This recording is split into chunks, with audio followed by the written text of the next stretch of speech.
There's always something special about a video game remake. Whether it's fully rebuilt from the ground up, or modernized in enough ways to make it feel brand new, it's always exciting to see our childhood memories in a fresh and polished light. For this list, we avoided adding video game remasters. Seeing a game remastered is often a sight to behold, but doesn't quite qualify as a full-on remake. So, to that end, here are IGN's top 10 video game remakes of all time.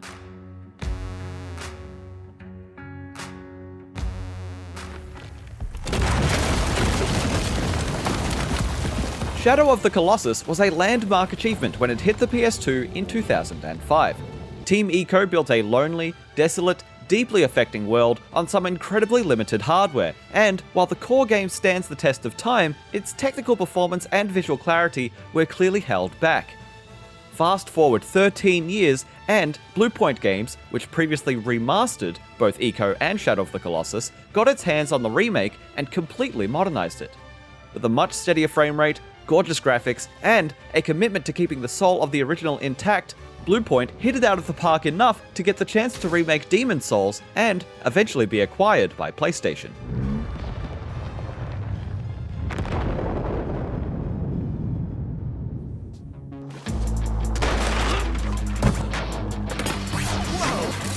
If you're nostalgic for the original releases from over 20 years ago, or just looking for an action sports game that's as fun as it is engaging, Tony Hawk's Pro Skater 1+2 is a recreation of the original skateboarding title that not only stays true to the originals, but also adds in just enough new content to make the game feel fresh and new. The updated visuals bring the larger-than-life skate parks, pro skaters, and their gravity-defying tricks a level of visual fidelity and detail that makes every 2-minute run more engaging than the last. The skating still feels as good as it did back on the PS1, and the game's now legendary soundtrack is back in all its glory. Whether you're looking to recapture the glory days of searching for those hidden 411 VM tapes, or grinding across school lunch tables as Officer Dick, you're bound to find something you'll love in this remake, and we'll be singing the chorus to Superman in no time.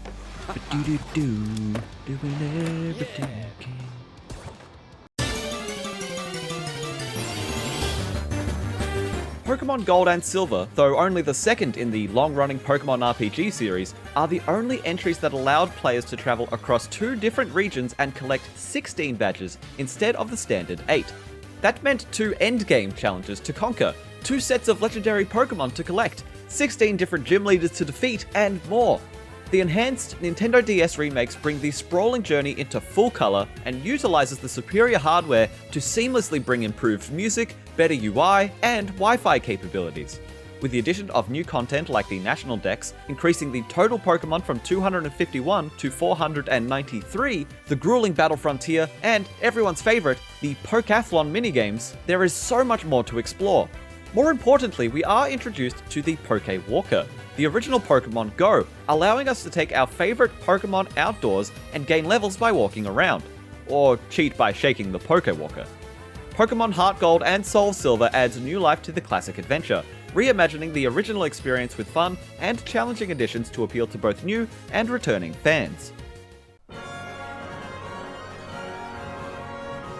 Plenty of wonderful games are deserving of remakes, but none perhaps needed one as much as Live Alive, the 1994 Square Enix RPG that preceded Chrono Trigger and laid the groundwork for not only that title, but numerous beloved classics that followed. Live Alive's unique structure, following 7 characters from different eras through distinct vignettes, was groundbreaking both back in the day and once again in the 2022 remake, to say nothing of the ways in which it ultimately threads its themes and overarching narrative through its separate parts. The 2022 remake gave Live Alive a desperately needed makeover in gorgeous HD 2D and reorchestrated its fantastic soundtrack, all while keeping its wonderful story intact in its first ever localization outside of Japan. In a final flourish, Live Alive's remake adds a small but massively impactful piece of new content in its final hours that throws its ending into a hopeful new light and makes its emotional conclusion all the more powerful.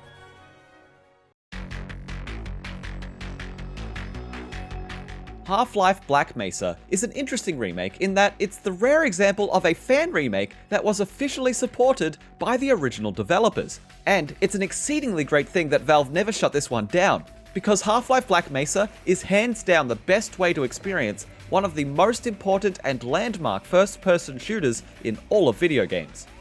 The only downside is that it spent so long in development that by the time it was officially released, its updated looks were already dated. But, as IGN's Dan Stapleton says, it still makes great use of the distinctively creepy atmosphere and excellent combat that left such a mark on this genre.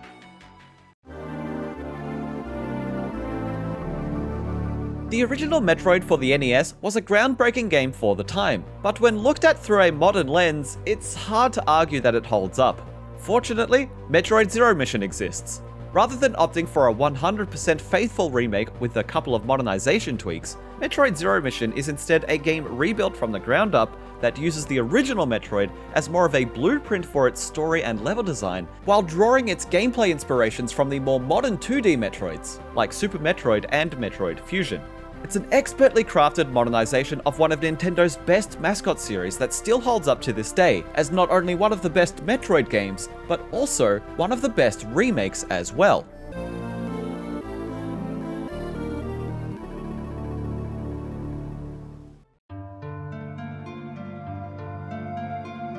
When it comes to faithful remakes that largely stick to the core gameplay and design established in the original, and focused instead on bringing everything else up to modern standards, there aren't many games that are better than the original Resident Evil remake. The remake adheres to everything that was intrinsic to the original game, from the pre-rendered backgrounds, to the tank controls, to the limited inventory that forces you to make tough decisions on what to keep and what to toss. But then it also adds several entirely new features that change up the experience and give it its own identity. Whether it's the terrifying addition of Crimson Heads that force you to rethink whether it's worth killing a zombie if you don't have a way to set it on fire, or the brand new plot thread involving Lisa Trevor, Resident Evil's remake shines because not only was it a faithful remake that brought a PS1 classic into a modern light, but also because of the ways that it separated itself from that classic to become something even better.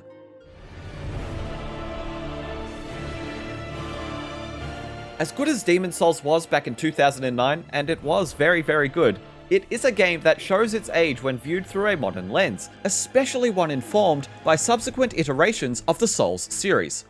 The 2020 remake of Demon's Souls completely stripped away those technical shortcomings that held the PS3 version back, while adding several subtle quality of life upgrades that succeeded in modernizing the game to the point where if you never played the original, you could very likely be fooled into thinking that this was the latest entry in the Souls series, as opposed to the very first one. Bluepoint managed to stay completely respectful to the original vision, while also adding their own signature touches that only served to help elevate what was already one of the best games of the PS3 era.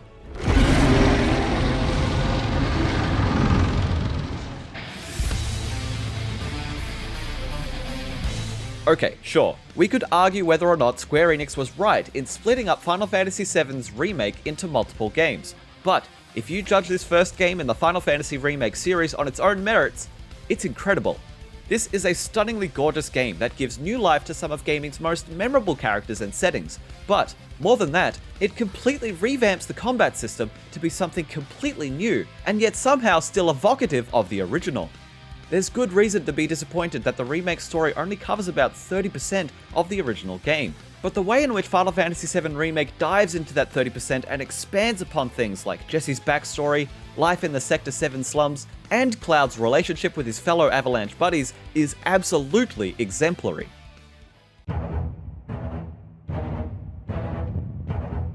Resident Evil 2 Remake did what the original did so well.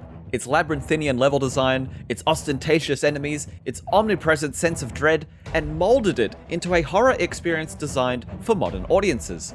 Environments are cleverly reworked and expanded upon, enemies are faster, deadlier, and more unpredictable, and gorgeous lighting built in the RE engine casts shadows over nasties waiting to grab you unawares. Perhaps Resident Evil 2's biggest achievement, though, is the way Capcom has played with the original's most iconic encounters.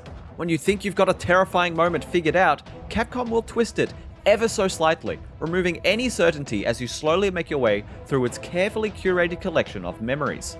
This is a remake designed to both terrify you in today's horror landscape and scratch that nostalgic itch, and miraculously achieves both right until its breathless end. It's the new gold standard for remakes. And that's our list.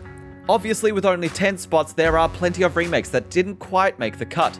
Let us know in the comments what would make your list that's not on ours. For more remakes of classic games, check out our review of The Last of Us Part 1, and be sure to find our previous lists such as the best survival games, the best open world games, and more. For everything else gaming, keep it here on IGN.